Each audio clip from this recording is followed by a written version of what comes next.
अरे वो देखो, सूरज नीचे आ रहा है। विद्युत के ये कहते ही वहां खड़े लोग हंसने लगे और उसे एक पागल लड़का समझकर अपने अपने काम पर लग गए। लेकिन विद्युत को किसी खतरे का आभास हुआ और वो तेजी से दौड़ता हुआ एक मीनार पर चढ़ गया, जहां पर एक अग्निकुंड था। इस अग्निकुंड में आग लगाकर ताकतवर वीरों को खतरे का इशारा किया जा सकता था।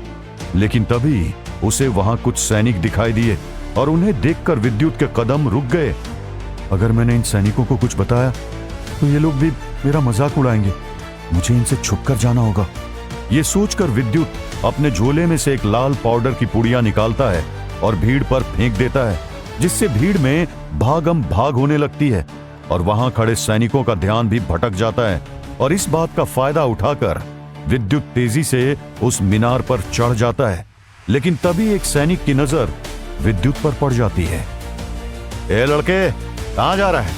वहीं रुक जा, वहां जाने की किसी को भी अनुमति नहीं है। रुक जा वरना तुझे दंड मिलेगा। ये कहकर वो सैनिक जोर से चिल्लाते हुए विद्युत के पीछे भागने लगता है। 14 साल का विद्युत वैसे तो बहुत कमजोर था, पर उसकी भागने की रफ्तार बहुत तेज थी। उस मीनार पर पहुंचकर विद्युत अपने हाथ में ली मशाल को वहां बने एक अग्निकुंड में फेंक देता है और उस मीनार की मशाल के जलते ही राज्य के चारों कोनों की मशाल भी एक एक करके जलने लगती है। और तभी वहां खड़ी भीड़ में कानाफूसी होने लगती है। अरे ये मशाल किसने जलाई? ये तो चेतावनी के लिए। क्या किसी ने राज्य पर हमला किया है? चारों ओर मशाल जलते ही उस राज्य के रक्षक वेदा भी वहां आ पहुंचते हैं और आते ही सैनिकों से सवाल करते हैं, क्या तुम मुझे बताओगे ये मशाल किस लिए जलाई है? और तभी वेदा को अचानक हवा में गर्मी का एहसास होता है और उनको सारा माजरा समझ आ जाता है और वो बिना सैनिकों की बात सुने आसमान की तरफ उड़ जाते हैं और आसमान से आ रहे उस आग के गोले पर अपनी बर्फीली शक्ति से प्रहार कर उसे हवा में गिरने से रोक देते हैं। महान वेदा एक वक्त पर सुपर 7 वॉरियर का हिस्सा थे, जो आर्यवर्त का सबसे शक्तिशाली दल था।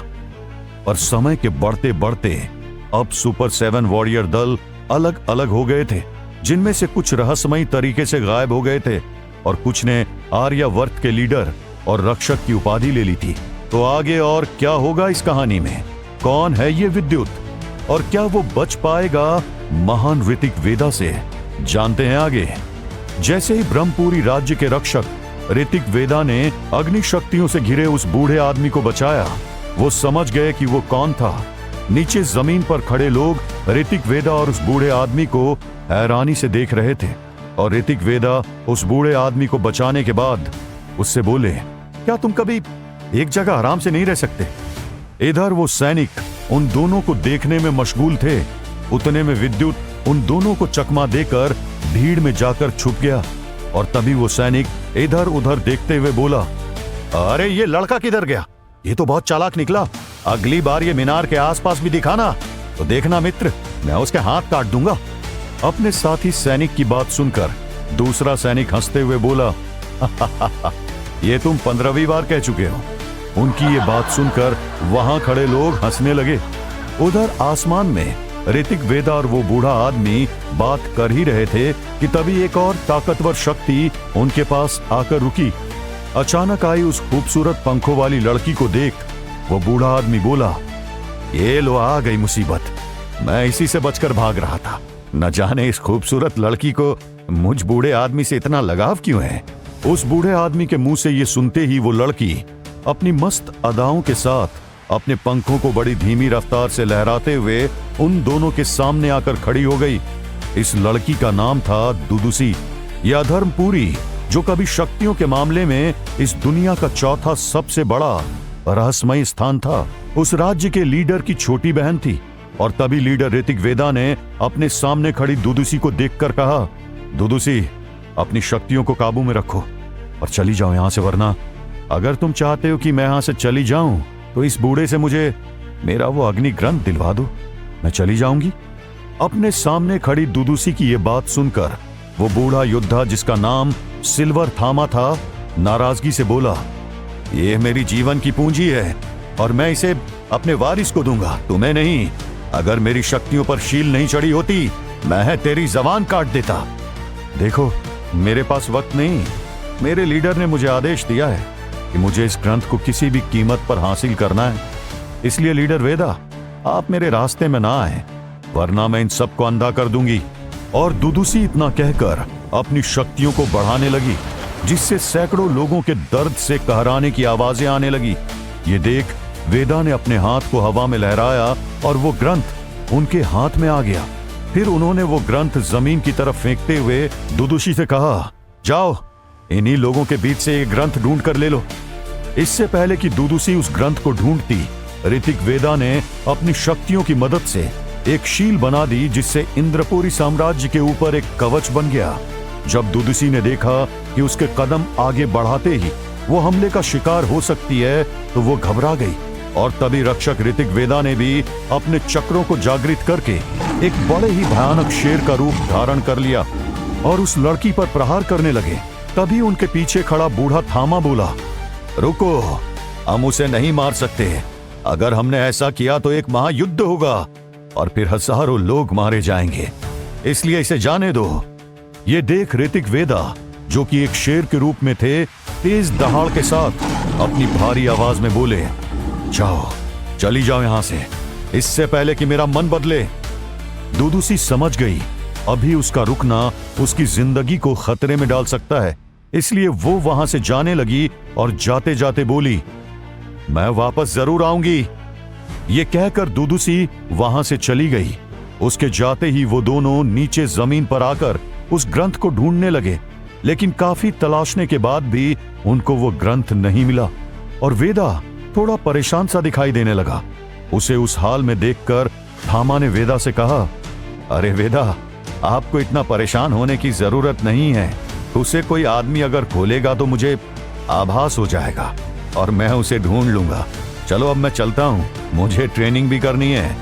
ये कहकर थामा वहां से तेजी से उड़कर आसमान में गायब हो गए। वेदा अपने दोस्त को रोकना तो चाहते थे, लेकिन वो जानते थे कि बूढ़े थामा को अकेले रहना ही पसंद था। वहीं दूसरी ओर गुफा के अंधेरे में एक लड़का जगमगाते मोती के रोशनी में किसी किताब को पढ़ते हुए खुद से बोला, ये तो अग्निशक्ति ग्रंथ है।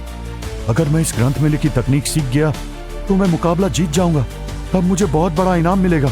फिर मैं राजा से पढ़ने के लिए सिद्धार्थ आश्रम भेजने के लिए बोलूंगा और मैं वहां अपने चक्रों को जागृत कर ताकतवर बन जाऊंगा। ऐसा कहते हुए उसके चेहरे पर एक बड़ी मुस्कुराहट थी, जो दूसरे ही पल उदासी में बदल गई। वो लड़का बोला, लेकिन मैं लड़ूंगा कैसे? मेरे पास ये लोहे का भाला है और माँ का दिया लॉकेट। मैं 3 दिन बाद के मुकाबले में हिस्सा कैसे लूंगा? मुझे बस भागना आता है, बचना और लड़ना तो आता ही नहीं। और तभी उसका लॉकेट चमकने लगा और इसी के साथ एक हवा का झोंका आया, जिससे ग्रंथ के पन्ने पलटने लगे और ग्रंथ का पहला पेज खुल गया, जिस पर लिखे शब्द चमकने लगे और वो शब्द रोशनी का रूप लेकर उसके दिमाग में जाने लगे। ये सब इतनी जल्दी हुआ कि उस लड़के को संभलने का मौका ही नहीं मिला। साथ ही उस जानकारी के दिमाग में जाने से उस लड़के को एक तेज झटका लगा और वो बेहोश हो गया।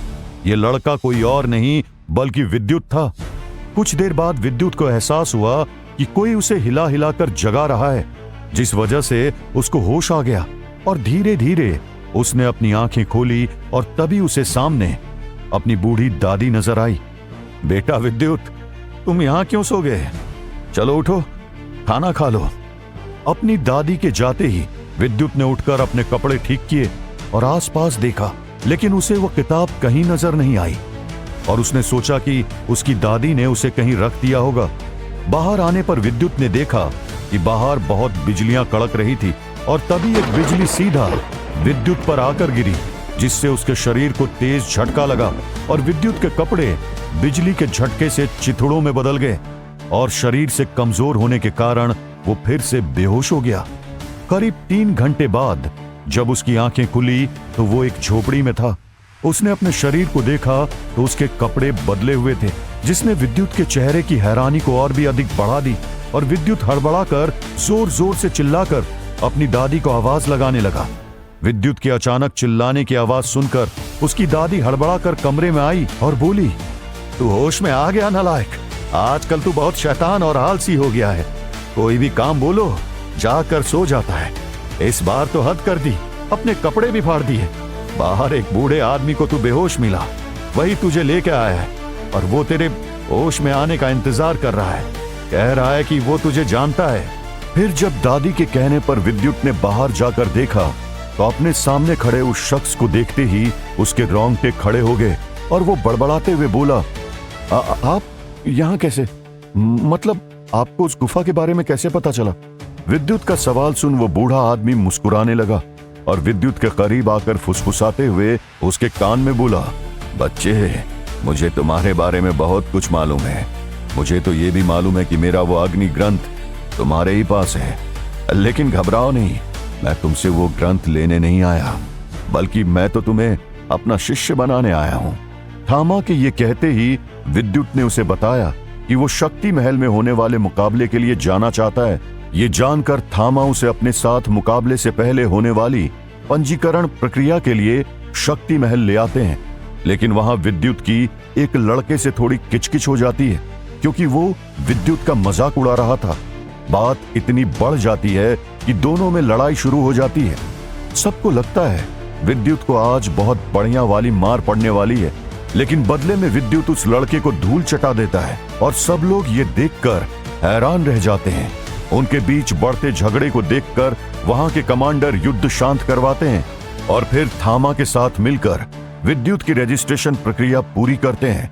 रजिस्ट्रेशन के बाद थामा विद्युत को शक्ति महल से दूर एक पहाड़ी पर ले आते हैं और उससे कहते हैं, देखो विद्युत, कल जो मुकाबला होने वाला है उसमें 1000 से अधिक योद्धा भाग लेंगे और इस मुकाबले के पहले भाग का नियम है, योद्धा का पहला चक्र जागृत होना आवश्यक है।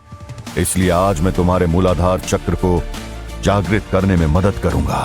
थामा के ये कहते ही विद्युत उनके सामने सिर झुकाकर बैठ गया और अपना लॉकेट उतारने लगा कि तभी आकाश से बिजली आकर पास वाले पेड़ पर गिरी और वो जलकर राख हो गया।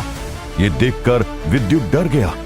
डरो मत विद्युत, जब किसी की बंधी शक्ति मुक्त होने वाली होती है तो प्रकृति में इसी तरह के बदलाव होते हैं। इस तरह डरोगे तो ब्रह्म योद्धा कैसे बनोगे? वहीं दूसरी तरफ उस पहाड़ी से दूर महाराज नागार्जुन ने वेदा को तुरंत बुलाया और उनसे कहा, वेदा, ये प्रकृति कैसा भयानक रूप ले रही है। लगता है किसी ने बिजली की शक्ति का आह्वान कर दिया है। मैं अगर वहां उसे रोकने गया तो शायद इस राज्य को प्रकृति के प्रकोप से नहीं बचा पाऊंगा। जैसे ही माहौल शांत होगा मैं तुरंत इसका पता लगाऊंगा। इधर विद्युत ने अपना ध्यान केंद्रित कर आचार्य थामा के बताए मंत्र का उच्चारण करना शुरू कर दिया। जैसे ही विद्युत के मुंह से मंत्र की ध्वनि निकली, उसके आसपास की बिखरी ऊर्जा उसके शरीर में प्रवेश करने लगी। तभी आचार्य ने देखा कि विद्युत कांपने लगा है, उसका शरीर पीला पड़ रहा है और उस पर दरारें पड़ रही है। वो दरारें विद्युत के पूरे शरीर से होती हुई चेहरे तक जा पहुंची थी। ये देख थामा घबरा गए। हे भगवान, ये बिजली की शक्ति रुक क्यों नहीं रही है? विद्युत की हालत बिगड़ती जा रही थी और तभी थामा तेज आवाज में बोले, विद्युत, इस शक्ति को अपने चक्र में भेजो और उसे जागृत करने के लिए अपने भीतर झांको। तुम कर सकते हो, ये शक्ति तुम्हारी है। विद्युत को आचार्य की कोई भी बात सुनाई नहीं दे रही थी। दर्द और पीड़ा से उसके दांत कड़कड़ाने लगे और उसने एक तेज आवाज में चीख निकाली और वो बेहोश हो गया। तो आगे क्या होगा इस कहानी में? आखिर क्या हुआ विद्युत को? क्या थामा विद्युत की कोई मदद कर पाएंगे? जानने के लिए डाउनलोड कीजिए पॉकेट FM ऐप और सुनिए ये कहानी ब्रह्म योद्धा।